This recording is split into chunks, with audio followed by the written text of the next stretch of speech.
Hey Merfolk fans, I'm Joe. Thanks very much for joining me today. If you'd like to support my channel, please check the link above to my Patreon page. I'm here with round 2 of a modern competitive league. Round 1, pretty easy against Red-Green Ponza 2-0. Let's go ahead and check out the opening hand for round 2. I won the die roll this time, and this is a keep. Lot of gas. Let's just hope this AEther Vial can stick around for a little while. Okay, Street Wraith probably means Hollow One, could mean Death Shadow, you know. So Blood Crypt, still not sure what's going on.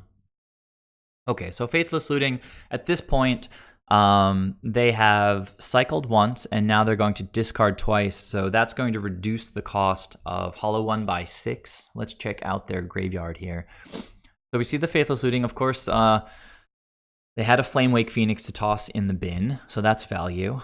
All right, and there is Hollow One right on time. Oh, 2 Hollow Ones, why not? The Flamewake Phoenix will join the party next turn. Turn 2, double Hollow One. We still got this.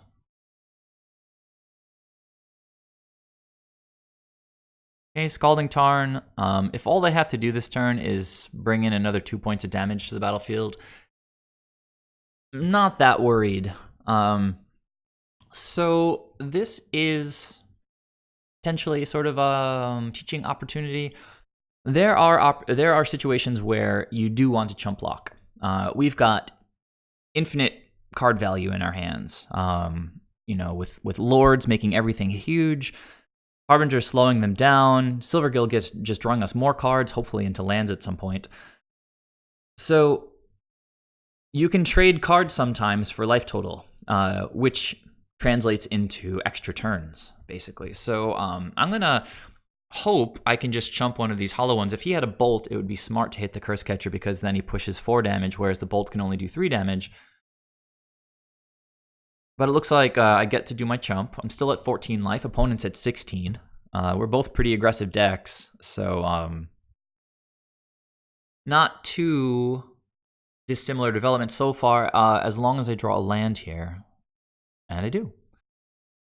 So I think the plan here is, of course, play the Cavern. I think I'm going to cast Silvergill Adept, because I want to draw more cards, especially, you know, one more land would be good. Maybe a Spell Pierce or something also might be nice.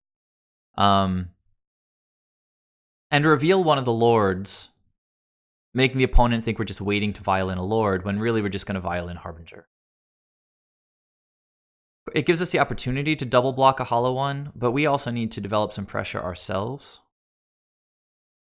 So I don't know if I'm keen on the idea of trading a Silvergill Adept and a Harbinger for a Hollow One. And if we do double block and the opponent bolts one of our creatures, that's just a massive blowout. So we'd rather not put ourselves in that position. I think the Harbinger bouncing one of them is going to be enough to slow the opponent's damage for us to continue to develop sufficient threat density. Opponent's on 3 mana, hitting their land drops, getting turn 2 double Hollow One. All right. So here, we're just going to vial this dude in. And just like Cursecatcher chumped last turn, Harbinger bouncing this guy is just all about getting time, right?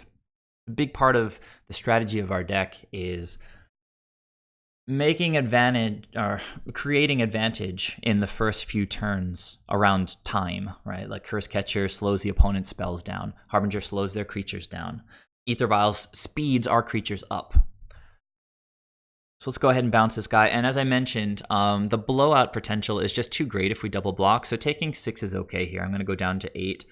And Goblin Lore is going to mean he can just throw that Hollow One back onto the battlefield. But let's think for a second about what we're going to be able to do on our turn. If we AEther Vial to 3, we can at least play these 2 Lords,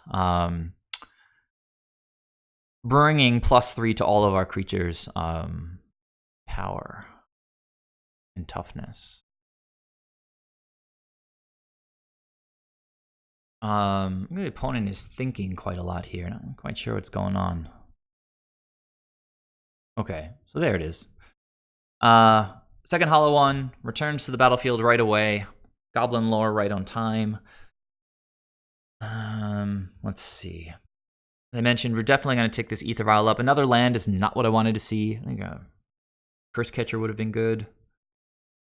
Yeah,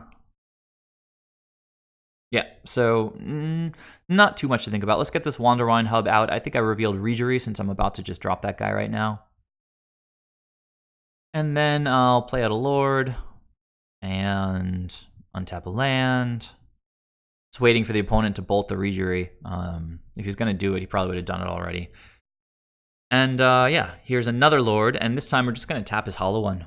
See, so bolted an Island Walk Lord when I have another Island Walk Lord coming. Just like Red Green Ponza, this guy does not respect Merrow Reejerey at all. I'm going to tap that dude, and I get to think about what my attacks should be. Since these guys both have 4 power,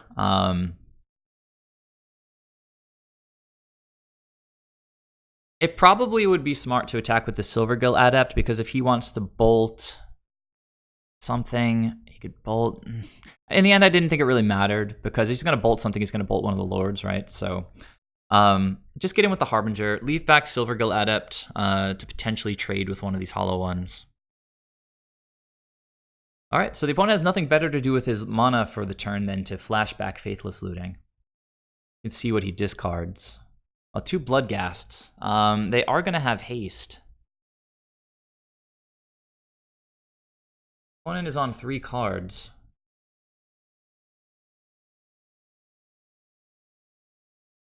And what's happening here? Another Faithless Looting. So that was potentially representing Bolt, that red mana, in which case I probably wouldn't have wanted to block both of these Bloodghasts, because, man, that's so terrible. If I block and then the opponent bolts one of the Lords, the other Lord eats it, and then my whole board just collapses. But now that he taps the Faithless Looting, these Bloodghasts become much less of a threat. I can just stonewall them with these 2 Lords. And then, let's see, I have to, unfortunately, trade with a hollow one. Take 6. Leaves these guys on the table. This is all, of course, assuming that the opponent's just going all out. And if he does go all out, I'm going to be left with 10 power on board. So things are a little bit sketchy now that he tapped out for this Faithless Looting. Discarded another Flamewake Phoenix. So that adds unblockable damage in the air next turn. He doesn't have red mana to pay for it this turn, so that's why I was saying next turn. Looks like the opponent just got in with the Flamewake Phoenix. So of course we can't block that. I think that's another example of opponents potentially not respecting Reejerey enough. If I draw any Merfolk next turn, well, let's say any non-Silvergill Merfolk next turn, I get to tap one of the hollow ones, and then even if he blocks one of my 4 power creatures, he's still taking 10 and dying. Whereas he could have sat back with decent blocks and then brought another Flamewake in next turn.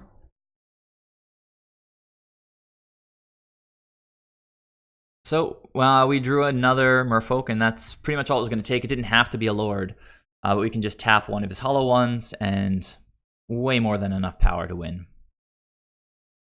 All right, so we got there game 1 against Black-Red Hollow One. This deck is pretty awesome. It's a pretty incredible addition to the modern format, just sort of going from not existing to being sort of tier 1-ish. Did really, really well at the Pro Tour. Not sure if the opponent had to lose this game.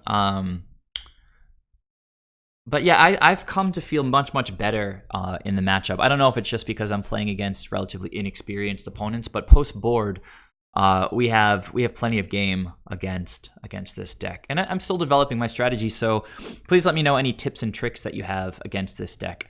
Look away if you don't want to see the match result. I'm going to click out of the window now. So I'm back with game 2 against Black-Red Hollow 1, and let's check out the sideboarding plan. So this is an example of having lots of good cards to bring in and, having to trim around the edges of other good cards in the main deck to make space for even better cards. All right, so to start, let's see how many spells we bring out. 1, 2, 3, 4, 5, 6, 7. So 7 out and 7 are coming in. 3 of those are Relic of Progenitus. And you might think, well, isn't Relic a little bit slow against, or a little bit lackluster against just Faithless Looting and Flamewake Phoenix? This kind of slow individual spells. It's not like I'm playing against Dredge and bringing in Relic of Progenitus, but the most important reason to bring in Relic of Progenitus against Hollow 1 is that they board in some number of Grim Lavamancers. And of course, there's lots of incidental value that to be had from Relic of Progenitus. Like you can get rid of their Faithless Looting, get rid of their Flamewake Phoenixes, etc. But the most important reason to sideboard in Relic is to counter their sideboard plan of Grim Lavamancer. So we brought in 3 Relic of Progenitus, and then what are the other spells? 2 Echoing Truth. I think this is exactly... Oh no, it's very similar to what I did against Green-Red Ponza. I brought in the 2 Echoing Truths, an amazing spell against Hollow 1, because they have to do so much work to even be able to get the Hollow 1 onto the table. If you can bounce multiples, then it's going to be really hard for the opponent to get them back onto the table. Or at least, not impossible, but they have to actually do the work. So Echoing Truth is amazing. Dismember is good just because their creatures can tend to get a lot of value just by repeated damage. So if they land a Hollow 1, you just Dismember it immediately. You'll take the 4 damage that you would have taken in the first hit from the Hollow 1. And of course, Dismember is an excellent answer to Grim Lavamancer. You might even want to Dismember a Flameblade Adept if it gets really, really big on one turn, like it becomes a 6-2 or something like that. Or 6-1, I forget what its toughness is. Okay, so 2 Echoing Truths, 2 Dismembers, and 3 Relic of Progenitus, just really, really good cards in the matchup. Reejerey has been doing work, actually just won us that game, but it's the weakest to bolt. Like, you pay 3 mana, and they just bolt your Lord, and it just feels bad. So as far as maintaining our tempo, sideboarding out the 4 Reejerey seems pretty easy, actually.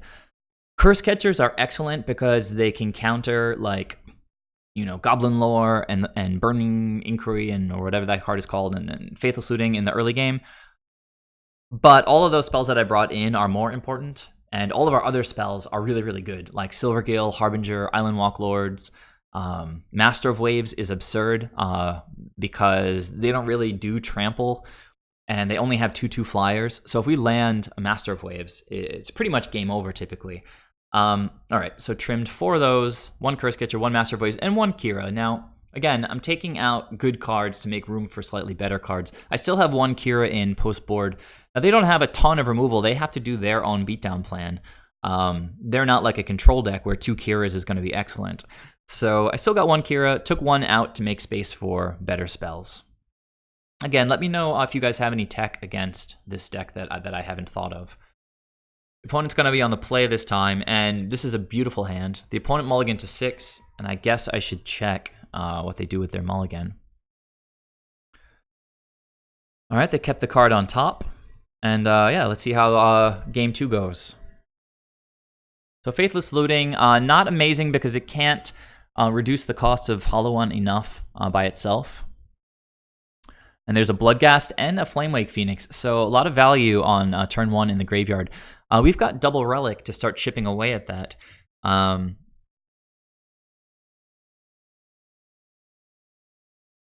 Now, it might have been correct to play Cursecatcher first, because if they have Goblin Lore, then it would have been nice to counter that with Cursecatcher. It's a difficult call, but again, the biggest concern for me post-board is Grim Lavamancer. Like, you saw they had 2 Hollow 1s on turn 2 in game 1, and we still won. So, we can chump if necessary against their plans, but Grim Lavamancer just destroys us. So my plan is to start hitting the graveyard as quickly as possible. Bloodghast is coming back from the graveyard, and here's a Burning Inquiry. So let's take a good look at our hand and see what happens to it after Burning Inquiry, because we're going to draw 3 cards and then discard 3 at random. Okay, so that's actually really, really good for us. I think we discarded 2 lands that we had previously, and ended up netting like a Dismember. So these random cards can help your opponent sometimes. I mean, no hollow one after casting Burning Inquiry is pretty wild. I'm not unhappy to see a 3rd land. We do have a lot of stuff we want to sort of vomit onto the board here. I think I'm just going to go with Cursecatcher and 2nd Relic here. Like, I've got no problem just being the control deck in this game. If he has something like Kolaghan's Command from the sideboard, then, or maybe even the main, we've got Cursecatcher backing us up here. Okay, opponent's attacking with Bloodghast. I'm absolutely not blocking. No interest whatsoever. Okay, cracking Bloodstain, and what's happening here? Well, a 2nd Bloodghast. So this game is going super well for us. It's their turn 3, and it looks like they do have a land drop. So, but nothing to do with it. So they're on 2 cards. No hollow ones in sight.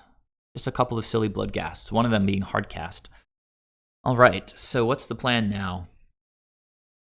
Let's go ahead and activate these relics, chip away at their graveyard, and then, we don't really have a wrong choice here. We can play out a Lord and just start accelerating the clock, or draw cards with Silvergill Adept. So I think Silvergill Adept first makes sense because if we draw into a Mutavault, we can play that for extra pressure. We did hit a land, but not a Mutavault. So we can go ahead and play out an island at this point. Yeah, and Bloodghast can't block, and I'm just definitely not interested in blocking with this Cursecatcher, so let's go ahead. Both of us are at 18 at this point, but I'm just kind of crushing the opponent, I think, in my view.